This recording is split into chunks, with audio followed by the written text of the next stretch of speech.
श्री कालिका पुराण में वसंत आगमन वर्णन। महर्षि मार्कंडेय ने कहा, तभी से लेकर के ब्रह्मा जी भी समय समय में ही परिपीड़ित होकर के चिंतन किया करते थे कि भगवान शंभु ने मेरी केवल कांता के प्रति अभिलाषा को ही देख करके मुझे बुरा कह दिया था। वही शंभु अब मुनिगणों के ही समक्ष में धाराओं को किस तरह से ग्रहण करेंगे, अथवा कौन सी नारी उन प्रभु की पत्नी होगी और कौन सी नारी है जो उनके मन में स्थान बना करके अवस्थित हो रही है, जो योग के मार्ग से भ्रष्ट करके उनको मोहित करेगी। उनका मोह ना करने में कौमदेव भी सम्मत नहीं हो सकेगा। वे तो नितांत योगी है।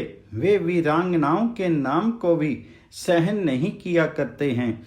मध्य और अंत में सृष्टि होती है, उनका वध अन्य कारित नहीं है, अर्थात अन्य किसी के भी द्वारा नहीं किया जा सकता। इस भूमंडल में कोई ऐसे होंगे जो महान बलवान मेरे द्वारा बाध्य होंगे। कुछ भगवान विष्णु के वर्णीय हैं और उपाय से कुछ शंभु के हैं। उस संसारिक भोगों के सुखों से विमुख एवं एकांत विरागी भगवान शंभु के विषय में इससे अन्य कोई भी कर्म नहीं करेगा, इसमें संशय नहीं है। लोकों के पिता में लोकेश ब्रह्मा जी यही चिंतन करते हुए ने आकाश में स्थित होते हुए उन्होंने भूमि में स्थित दक्ष आदि को देखा था। रति के साथ मोह से समन्वित कामदाव को देख कर के ब्रह्मा जी फिर वहां पर गए और कामदेव को सांत्वना देते हुए उनसे बोले, हे मनोभाव अर्थात कामदेव, आप इस अपनी सहचारणी पत्नी रति के साथ में शोभायमान हो रही हैं और ये भी आपके साथ संयुक्त होकर के अत्याधिक शोभित हो रही है। जिस रीति से लक्ष्मी देवी से भगवान ऋषिकेश और जिस प्रकार से हरिप्रिया उन भगवान विष्णु से शोभा युक्त होती है, जैसे चंद्रमा से रात्रि और निशा से चंद्र शोभायमान होता है, ठीक उसी भांति आप दोनों की शोभा होती है और आपका दाम्पत्य पुरस्कृत होता है। अतः आप जगत के केतु हैं और विश्व केतु हो जाएंगे। हे वत्स, अब तुम इस समस्त जगत के हित संपादित करने के लिए पिनाकधारी भगवान शंभु को मोहित कर दो, जिससे सुख के मन वाले भगवान शंभु दारा का परिग्रह कर ले। में किसी भी विजन देश में, स्निग्ध प्रदेश में, पर्वतों पर और सरिताओं में जहां जहां पर ईश गमन करें, वहां वहां पर ही इनके साथ उनको मोह युक्त कर दो। इस वनिता से विमुख भगवान हर को, जो कि पूर्णतः संयत आत्मा वाले हैं, मोहित कर दो। तुम्हारे बिना अर्थात केवल तुमको छोड़ करके अन्य कोई भी इस भगवान शंभु को भी मोहित करने वाला त्रिभुवन में नहीं है। हे मनोभाव, भगवान हर के स अनुराग हो जाने पर अर्थात दाम्पत्य जीवन के सुख उपभोगों के अभिलाषी होने पर आपके शाप की भी उपशांति हो जाएगी। इस कारण आप इस समय अपना ही हित करो। हे कामदेव, अनुराग से युक्त होकर के जब शंभु वरारोह की इच्छा करें तो उस अवसर पर तुम्हारे उपभोग के लिए ये तुमको संभावित अवश्य ही करेंगे। इसलिए जगत की भलाई करने के लिए तुम भगवान हर के मोहन करने के क्रम में पूर्ण यत्न करो। महेश्वर को मोहित करके आप शिव के केतु हो जाओ। ब्रह्मा जी के इस वचन का श्रवण करके कामदेव ने ब्रह्मा जी से जगत का हितकारी जो तथ्य था वह कहा था। कामदेव ने कहा, हे विभो, मैं आपकी आज्ञा से अवश्य शंभु का मोहन करूंगा, किंतु हे प्रभु, पोषित रूपी महान अस्त्र जो है उस कांता को मेरे लिए आप सृजित कर दीजिए। मेरे द्वारा शंभु के सम्मोहित करने पर जिसके द्वारा उसका अनुमोहन करना चाहिए, हे लोकवृत, उस परम रमणीय रामा का आप निर्देशन कीजिए। उस प्रकार की रामा को मैं नहीं देख रहा हूं जिसके द्वारा उनका अनुमोहन होवे। अब हे दाता, कर्तव्य तो यही है कि अब कुछ उसी तरह का उपाय करें। मार्कंडेय मुनि ने कहा, कामदेव के इस प्रकार से कहने पर लोकों के पिता में ब्रह्मा जी ने यही चिंता की थी कि मुझे ऐसी सम्मोहनी पोषा अर्थात नारी उत्पन्न करनी चाहिए। इस चिंता में सम अविष्ट उन ब्रह्मा जी को जो इसके अनंतर निश्वास विनिश्रित हुआ था, उसी से वसंत ने जन्म धारण किया था, जो कि पुष्पों के समुदाय से विभूषित था। ब्राह्मणों की संहति अर्थात समूह को धारण करने वाले मुकुलित आम्र के अंकुरों को सरस किंशुकों अर्थात ढाक के पुष्प को साथ लिए हुए प्रफुल्लित पादप अर्थात वृक्ष की भांति शोभित हुआ था। उसी बसंत की स्वरूप शोभा का वर्णन करते हुए कहा जाता है कि वह रक्त कमल के सदृश था तथा विकसित ताम्र रस के समान उसके नेत्र थे। संध्या की बेला में उदीयमान अखंड चंद्रमा के समान उसका मुख था और उसकी पार सुंदर नासिका थी। शंख के सदृश श्रवणों के आवर्त वाला था तथा श्याम वर्ण के घुंघराले केशों से शोभित था। संध्या के समय में अंशुमाली के तुल्य दोनों कुंडलों से विभूषित था। उसकी गति मदमस्त हाथी के समान थी और उसका वक्षस्थल विस्तीर्ण था तथा पीन स्थूल और आयत भुजाओं से संयुक्त था एवं उनके दोनों करों का जोड़ा अतीव कठोर था। उनके उरु कटी और जंघाएं सुवृत्त अर्थात सुडौल थे। उनकी ग्रीवा कंबों के तुल्य थी तथा उनकी नासिका उन्नत थी। वह गूढ़ शत्रुओं वाला स्थूल वक्षस्थल से युक्त था। इस रीति से समस्त लक्षणों से वह सर्वांग संपूर्ण था। उसके अनंतर उस प्रकार के संपूर्ण कुसुमाकर अर्थात वसंत के सम उत्पन्न हो जाने पर सुगंध से संयुक्त वायु वहन करने लगी और सभी वृक्ष पुष्पित हो गए थे। कोयले मधुर स्वरों से समन्वित होती हुई सैकड़ों वार पंचम स्वर में बोलने लगी थी। विकसित कमलों वाली सरोवरें पुष्पों से संयुक्त हो गई थी। इसके अनंतर हिरण्यगर्भ अर्थात ब्रह्मा जी उस प्रकार के अतीव उत्तम उसको सम उत्पन्न हुआ देख करके कामदेव से मधुर वचन बोले, हे कामदेव, ये आपका मित्र होकर के सम उपस्थित है, जो कि सदा ही अनुकूलता का व्यवहार करेगा। जिस रीति से अग्नि का मित्र वायु है जो उसका सभी जगह पर उपकार किया करता है, उसी भांति ये आपका मित्र है जो सदा ही आपका ही अनुगमन करेगा।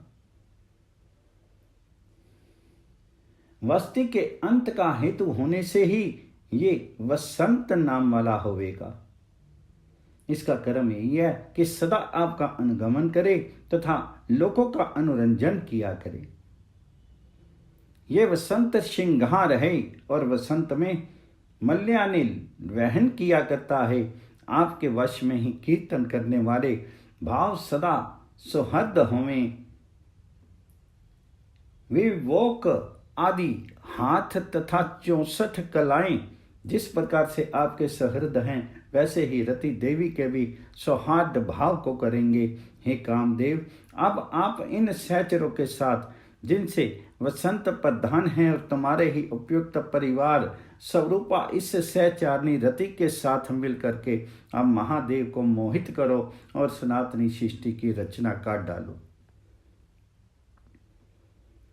इन समस्त सहचरों के साथ जो भी इष्ट हो उसी देश में चले जाओ। मैं उसको भावित करूंगा जो हरि को मोहित कर देंगी। इस रीति से सुरों में सबसे बड़े ब्रह्मा जी के द्वारा कहे गए वचनों से कामदेव परम हर्षित होकर के अपने गणों के सहित तथा पत्नी और अनुचरों के साथ उस समय में वहां पर चला गया था। प्रजापति दक्ष को तथा समस्त मानस पुत्रों को अभिवादन करके उस समय कामदेव वहीं पर चला गया था जहां हर भगवान शंभु हैं। उन अनुचरों के सहित कामदेव के चले जाने पर, जो कि श्रृंगार भाव आदि से संयुक्त था, हे द्विजोत्तमों, पितामह ने दक्ष प्रजापति से मरीचि अत्रि प्रमुख मनीषियों के साथ में कहा था।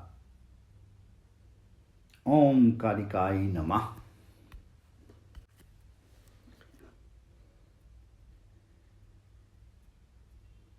श्री कालिका पुराण काली स्तुति वर्णन।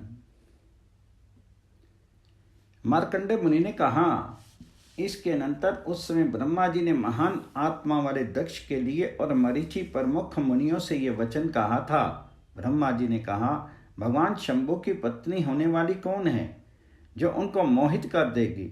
इसी का ध्यान करते हुए उन्होंने शिव की कांता के विषय में मन स्थिर करने का उत्साह नहीं किया था। हे दक्ष, जगन्मयी महामाया विष्णु की माया के बिना तथा संध्या, सावित्री और उमा के अतिरिक्त अन्य कोई भी उनका सम्मोहन कर देने वाली नहीं है। इसी कारण में इस जगत को प्रसूत करने वाली भगवान विष्णु की माया योग निद्रा का स्तवन करता हूँ, क्योंकि वही अपने सुंदरतम स्वरूप से भगवान शंकर को मोहित करेंगी।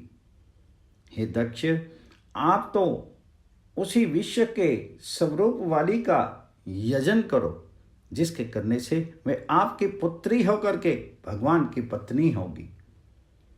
मार्कंडेय मुनि ने कहा, इस प्रकार के ब्रह्मा जी के वचन का श्रवण करके मरीचि आदि के द्वारा पूजित दक्ष ने सृजन कार्य वाले ब्रह्मा जी से कहा था। दक्ष प्रजापति ने कहा, हे लोकों के ईश, हे भगवान, जो परम तथ्या और जगत का हित करने को आपने कहा है, वह मैं भली भांति करूँगा, जिससे उसके मन को हरण करने वाली सम उत्पन्न हो जावे। मैं ठीक उसी भांति का हो जाऊंगा जिस प्रकार से मेरी पुत्री स्वयं ही महात्मा शंभु की पत्नी होकर के विष्णु की माया हो जावे। मार्कंडेय मुनि ने कहा, उस वेला में मरीचि जिनमें प्रमुख थे, उन सभी ऋषियों ने इसी प्रकार होवे यही कहा था। फिर प्रजापति दक्ष ने जगत से परिपूर्ण महामाया का अभ्यंजन करना आरंभ कर दिया था। शीरोद के उत्तर में नीर में स्थित होकर के उस देवी को अपने हृदय में विराजमान करके, अर्थात उसका अपने मन में पूर्णता ध्यान करके प्रत्यक्ष रूप से अंबिका के अवलोकन करने के लिए तपस्या का समाचरण करने के लिए आरंभ कर दिया था। नियत होकर संयत आत्मा वाले और सदृढ़ व्रत से संयुक्त होते हुए तप किया था। उस तप करने के समय में आरंभ में केवल वायु का आहार, फिर बिना आहार किए हुए जल का ही केवल आहार तथा पत्तों का आहार करने वाला वह दक्ष रहा था। दक्ष के तप करने के लिए चले जाने पर समस्त जगत के पति ब्रह्मा जी परम पवित्र से भी पवित्रतम परम श्रेष्ठ मंद्राचल के समीप चले गए थे। वहां पहुंच करके जगत के धात्री जगतमयी विष्णु ने माया का वचनों के द्वारा और अध्ययों से एक मन होकर के 100 वर्ष तक स्तवन किया था। ब्रह्मा जी ने कहा, विद्या और अविद्या के स्वरूप वाली, शुद्धा बिना अवलंब वाली, निर्कुला जगत की धात्री और स्थूल और अवर्णीय स्वरूप से सन्मोहिता देवी का स्तवन करता हूँ, जिससे ये जगत उदित होता है, जो प्रधान नामक है और जगत में से परे है, जिससे उसी के अंशभूता सनातनी निद्रा आप हैं। ऐसी आपका मैं स्तवन करता हूँ। आप परम अनंत स्वरूपा चीती हैं। आप परमात्मा के स्वरूप वाली हैं। आप समस्त प्राणियों की शक्ति हैं और आप सबको पाचन करने वाली हैं। आप सावित्री हैं, आप इस जगत की धात्री हैं, आप ही संध्या, रति और धृति हैं, और आप ही ज्योति के स्वरूप के द्वारा इस संसार में प्रकाश करने वाली हैं। यथा आप अपने तम के स्वरूप से सदा ही इस जगत को आच्छादन करती हुई स्थित रहा करती हैं, आप इस सृष्टि के सृजन स्वरूप से इस संसार को परिपूर्ण करने वाली हैं। आप मेधा हैं, आप महामाया हैं, आप पितृगणों को मोह देने वाली सवदा हैं, आप स्वाहा हैं तथा नमस्कार और वशटकार एवं समृद्धि हैं। आप पुष्टि तथा धृति, मैत्री करना तथा मुदिता हैं। आप ही लज्जा, शांति, कांति और जगत की ईश्वरी हैं। आप महामाया स्वाहा और पितृ देवता सवदा हैं, जो हमारी सृष्टि की शक्ति है और जो हर एक की स्थिति की शक्ति है। हे सनातनी, आप ही शक्ति हैं। आप एक ही 10 प्रकार की होकर के मोक्ष और संहार के करने वाली हैं। विद्या और अविद्या के स्वरूप से आप स्वप्रकाशा और अप्रकाश हैं। आप ही समस्त प्राणधारियों की लक्ष्मी हैं। आप ही छाया और सस्ती हैं। आप त्रयमयी अर्थात वेदों से परिपूर्ण हैं तथा आप त्रिमात्रा हैं। आप सब भूतों के स्वरूप वाली हैं, जो पितृगणों के रंजन करने से सामवेद की उद्गीति हैं, वे आप ही हैं। सब यज्ञों की देवी आप हैं तथा आप समिधेनी और हवि हैं, जो परमात्मा को अव्यक्त, अनिर्देश्य, निष्कल रूप हैं तथा तन्मात्र, सफल और जगन में हैं। वह आप ही हैं, जो मूर्ति, वित्तता, सर्वधारणी और क्षिति का धारण करती हुई हैं। हे विश्वम्भरे, लोक में सदा शक्ति और भूति को प्रदान करने वाली आप ही हैं। आप लक्ष्मी, चेतना, कांति और सनातनी पुष्टि हैं। आप कालरात्रि हैं, आप मुक्ति हैं, आप शांति, प्रज्ञा और समृद्धि हैं। हे सुख और मोक्ष के प्रदान करने वाली, आप इस संसार रूपी महान सागर से पार करने के लिए तारनी अर्थात नौका स्वरूप हैं। आप प्रसन्न होइए। आप समस्त जगतों की गति एवं मति हैं, जो सदा ही रहा करती है। आप नित्या हैं और आप चराचर को मोहित करने वाली अनित्या भी हैं। आप सब योगों के सांगोपांग विभामन करने वाली संधनी हैं। आप यतियों की चिंता और कीर्ति हैं और आप ही उनके 8 अंगों से समन्वित हैं। आप संगनी, शूलनी, चक्रनी और घोर रूप वाली हैं। आप समस्त जनों की ईश्वरी हैं। आप सब पर अनुग्रह करने वाली हैं। आप इस विश्व की आदि हैं, आप अनादि हैं, अर्थात आप ऐसी हैं जिनका कोई आदि है ही नहीं। आप इस विश्व की योनि हैं, अर्थात विश्व के उत्पन्न करने वाली हैं, और आप स्वयं अयोनिजा हैं, अर्थात आपके सम उत्पन्न करने वाला कोई नहीं है। आप अनंता हैं, अर्थात ऐसी हैं जिनका कोई अंत ही नहीं है। आप सब जगतों की एकांत कारणी हैं, अर्थात समाप्त जगतों की रचना करने वाली हैं। आप नितांत निर्मला हैं और आपको तामसी कह करके गाया जाता है। आप हिंसा और अहिंसा हैं तथा आप 4 मुखों से संयुक्त काली हैं। आप सबसे पराजननी हैं तथा आप दामनी हैं। आप ही में ये विश्व लय होता है। आप तत्व स्वरूपा हैं तथा सबको विभरण किया करती हैं। आप सृष्टि से हीन हैं, आप सृष्टि हैं। आप कर्ण रहित होती हुई भी श्रुति संपन्ना हैं। आप तपस्विनी हैं तथा कर चरणों से रहित हैं। आप महान हैं, आप ध्यो हैं, आप चल हैं, आप ही ज्योति तथा वायु हैं। आप नभ, मन और अहंकार भी हैं। आप जगतों की 8 प्रकार की प्रकृति तथा कृति हैं। आप जगत की नाभि और परा मेरु रूप धारणी हैं। आप परा निकट हैं, आप प्रायनात्मिका है का अर्थात पर और अपर स्वरूप वाली हैं। आप शुद्धा माया और अति मोह के करने वाली हैं। आप कारण और कार्यभूत हैं। हे शिवा शिवे, आप सत्य और शांत हैं। आपके रूप विश्व के अर्थ में राग वृक्ष और फल हैं।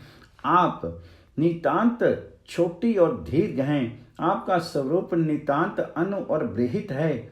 आप सूक्ष्म होती हुई भी संपूर्ण लोक में व्याप्त रहने वाली हैं। आप जगत से परिपूर्ण हैं। आप मात्र से हीन, विमाना, अति विमाना और उन्मान और समुद्भूता हैं। आप ऐसी हैं कि अष्टि व्यष्टि संभोग और राग आदि से भी गलित आशय वाली रहती हैं।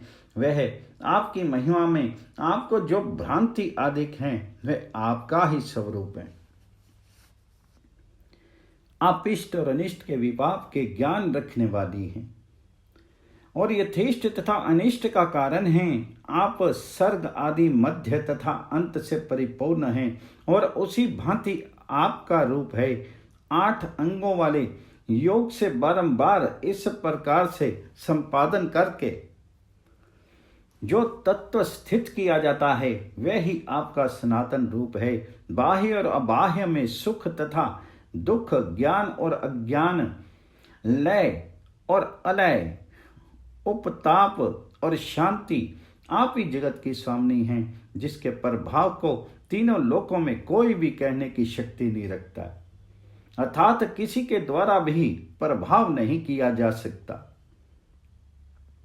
वे आप उनका भी सम्मोहन करने वाली हैं। ऐसा आपको मेरे द्वारा क्या स्तवन किया जा सकता है। आप योग निद्रा, महानिद्रा, मोह निद्रा, जगन्मयी, विष्ट माया और प्रकृति हैं। ऐसी आपको कौन स्तुति के द्वारा विभाजित करे, जो मेरे विष्णु भगवान और शंकर भगवान के वपु के वहन करने की स्वरूप वाली हैं। उनके प्रभाव का कथन करने को और गुण गण का ज्ञान प्राप्त करने के लिए कौन सम्मत हो सकता है, अर्थात कोई भी ऐसी क्षमता नहीं रखता। प्रकाश कारण ज्योति स्वरूप के अनंतर मैं गोचर होने वाली आप ही जंगम में स्थिर रूपा एक बाह्य गोचर हैं।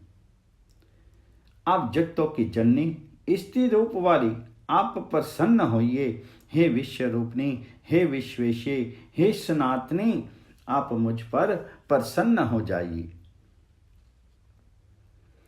मार्कंडेय मुनि ने कहा, ब्रह्मा के द्वारा इस प्रकार से स्तवन की हुई वह योग निद्रा परमात्मा ब्रह्मा के सामने प्रकट हो गई थी। उस प्रकट हुई देवी योग निद्रा का स्वरूप का अब वर्णन किया जाता है। वह स्निग्ध अंजन की कांति के समान द्युति वाली थी। उसका स्वरूप परम सुंदर था। वह उन्नत थी और उसकी 4 भुजाएं थी। वह सिंह के ऊपर सवार थी। उनके हाथों में खड्ग और नील कमल था।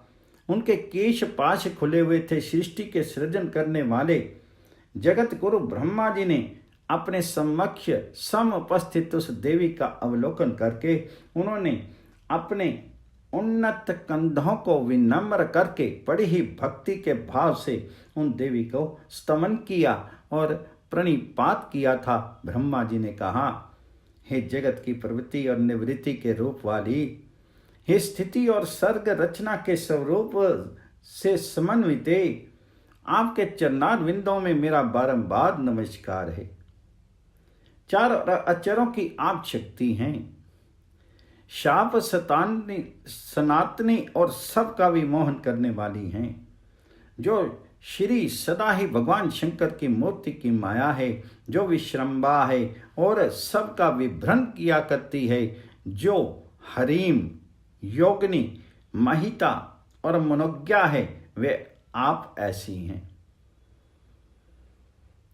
हे परमात्म सारे, आपको मेरा नमस्कार है। हे याम आदि पूर्वे, जिसको योगी जन अपने हृदय में परमिति के द्वारा प्रति का विभावन किया करते हैं, वह आप प्रकाश शुद्ध आदि से संयुक्ता हैं, वे आप राग रहता हैं, आप निश्चित रूप से विविध अनेक अवलंबों वाली विद्या हैं। आप कुटस्थ अव्यक्त अचिंत्य रूप काल में को धारण करने वाली हैं, अर्थात मरण करती हुई हैं। तात्पर्य यह है कि जगतों को विभ्रम करने वाली हैं। आप नित्य विकार बीज को करती हैं, जो प्रयत्न है, न्यून है और मध्य है। सत्य रज और तमोगुण इनके विकारों से आप हीन हैं, और जो साम स्थिति रूपा है वह आप गुणों की हेतु है। बाहर और अंतराल में भावती की भांति गमन किया करती हैं। हे अशेष जगतों की पीजे, हे गे जानने के योग्य और ज्ञान के स्वरूप वाली, हे जगतों की विष्णु माए, जगत की हित स्वरूपा, आपके लिए नमस्कार है।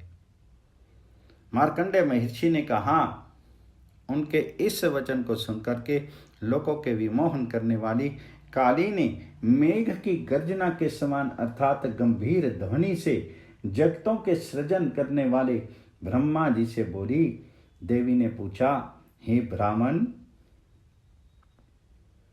आपने किस प्रयोजन का संपादन करने के लिए मेरी स्तुति की है? इसका अवधारण करो और बतलाओ। जो भी मनोभाव होवे ये मेरे सामने शीघ्र ही कहो। मेरे प्रत्यक्ष हो जाने पर कार्य की सिद्धि निश्चय ही होती है। इस कारण से आप अपना जो मनोअभिलक्षित हो उसे शीघ्र ही कहो, जिसको मैं भावित कर दूंगी। ब्रह्मा जी ने कहा, भूतों के ईश भगवान शंभु एक ही अर्थात अकेले ही विचरण किया करते हैं और दूसरों की इच्छा ही नहीं रखते हैं। आप उनको मोहित कर दो और वह स्वयं ही दारा ग्रहण कर लेंगे। आपके बिना अर्थात आपको छोड़ करके उनके मन को हरण करने वाली कोई भी नहीं होगी। इस कारण से आप ही एक स्वरूप से भगवान शंभु का मोहन करने वाली हो जाओ। जिस प्रकार से आप लक्ष्मी के स्वरूप से शरीर धारण करने वाली होकर के भगवान केशव को अमोदित किया करती हैं, विश्व के हित संपादन करने के लिए उसी भांति इनको करिए। मेरी शब्दवज, शंभु मेरी कांता की अभिलाषा मात्र को ही बुरा कहते थे, अतः किस किस रीति से वे वनिता को अपनी ही इच्छा से ग्रहण करेंगे। कांता के ग्रहण न करने वाले हर के होने पर यह सृष्टि कैसे प्रवृत्त होगी। आदि अंत और मध्य के हेतु स्वरूप उन शंभु के विरागी होने पर यह कैसे हो सकेगा। इस चिंता में मग्न मैं हूं। आपसे अन्य मेरा यहाँ पर रक्षक कोई नहीं है, अतः विश्व की भलाई के लिए आप ये करिए, जो कि मेरा ही कार्य है। इसके मोह करने के लिए न तो विष्णु सम्मत हैं और न लक्ष्मी तथा न कामदेव ही सम्मत हैं। हे जगत की माता, मैं भी उनको मोहित करने की क्षमता नहीं रखता हूं। इस कारण से आप ही महेश्वर को मोहित कीजिए। जिस प्रकार से भगवान विष्णु की एक प्रिया है, वैसे ही आप महेश्वर की हों। मार्कंडेय मुनि ने कहा, इसके अनंतर ब्रह्मा जी से उस योगमय ने फिर जो कहा था वह द्विज उत्तमों उसका श्रवण कीजिए।